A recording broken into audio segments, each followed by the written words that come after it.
خداوند یسوع المسیح کے زندہ اور جلالی نام میں آپ تمام بہنوں اور بھائیوں کی سلامتی ہو۔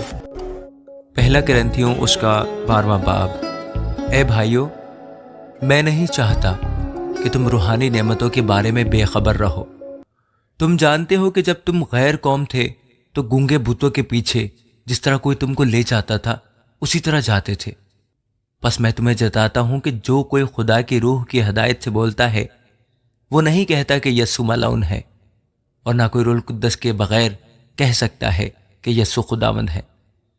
نعمتیں تو طرح طرح کی ہیں مگر روح ایک ہی ہے، اور خدمتیں بھی طرح طرح کی ہیں مگر خداوند ایک ہی ہے، اور تاثیریں بھی طرح طرح کی ہیں مگر خدا ایک ہی ہے جو سب میں ہر طرح کا اثر پیدا کرتا ہے۔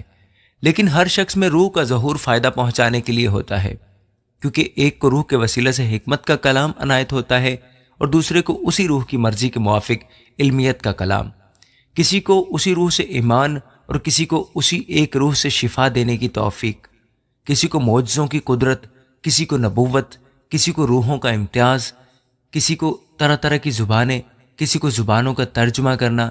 لیکن یہ سب تاثیریں وہی ایک روح کرتا ہے، اور جس کو جو چاہتا ہے بانٹتا ہے۔ کیونکہ جس طرح بدن ایک ہے اور اس کے اعضاء بہت سے ہیں، اور بدن کے سب اعضاء گو بہت سے ہیں مگر باہم مل کر ایک ہی بدن ہے، اسی طرح مسیح بھی ہے۔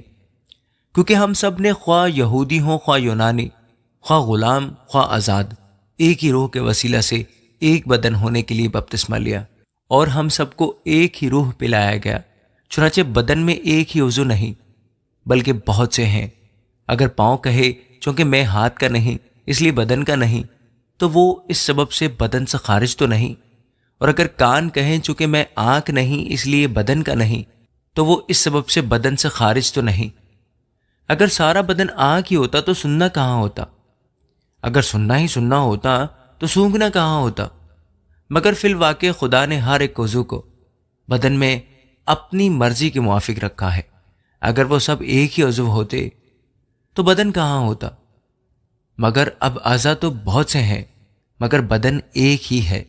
بس آنکھ ہاتھ سے نہیں کہہ سکتی کہ میں تیری محتاج نہیں، اور نہ سر پاؤں سے کہہ سکتا ہے کہ میں تمہارا محتاج نہیں، بلکہ بدن کے وہ اعضاء جو اوروں سے کمزور معلوم ہوتے ہیں بہت ہی ضروری ہیں، اور بدن کے وہ اعضاء جنہیں ہم اوروں کی نسبت ذلیل جانتے ہیں انہی کو زیادہ عزت دیتے ہیں، اور ہمارے نازیبا اعضاء بہت زیبا ہو جاتے ہیں۔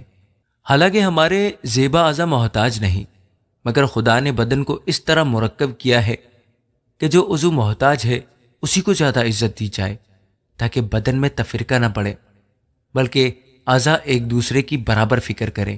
پس اگر ایک عضو دکھ پاتا ہے تو سب اعضاء اس کے ساتھ دکھ پاتے ہیں، اور اگر ایک عضو عزت پاتا ہے تو سب اعضاء اس کے ساتھ خوش ہوتے ہیں۔ اس طرح تم بھی مل کر مسیح کا بدن ہو اور فردن فردن اعضاء ہو، اور خدا نے کلیسیا میں الگ الگ شخص مقرر کیے، پہلے رسول، دوسرے نبی، تیسرے استاد، پھر معجزہ دکھانے والے، پھر شفا دینے والے، مددگار، منتظم، طرح طرح کی زبانیں بولنے والے۔ کیا سب رسول ہیں؟ کیا سب نبی ہیں؟ کیا سب استاد ہیں؟ کیا سب معجزہ دکھانے والے ہیں؟ کیا سب کو شفا دینے کی قوت عنایت ہوئی؟ کیا سب طرح طرح کی زبانیں بولتے ہیں؟ کیا سب ترجمہ کرتے ہیں؟ تم بڑی سے بڑی نعمتوں کی آرزو رکھو، لیکن اور بھی سب سے عمدہ طریقہ میں تمہیں بتاتا ہوں۔ آمین۔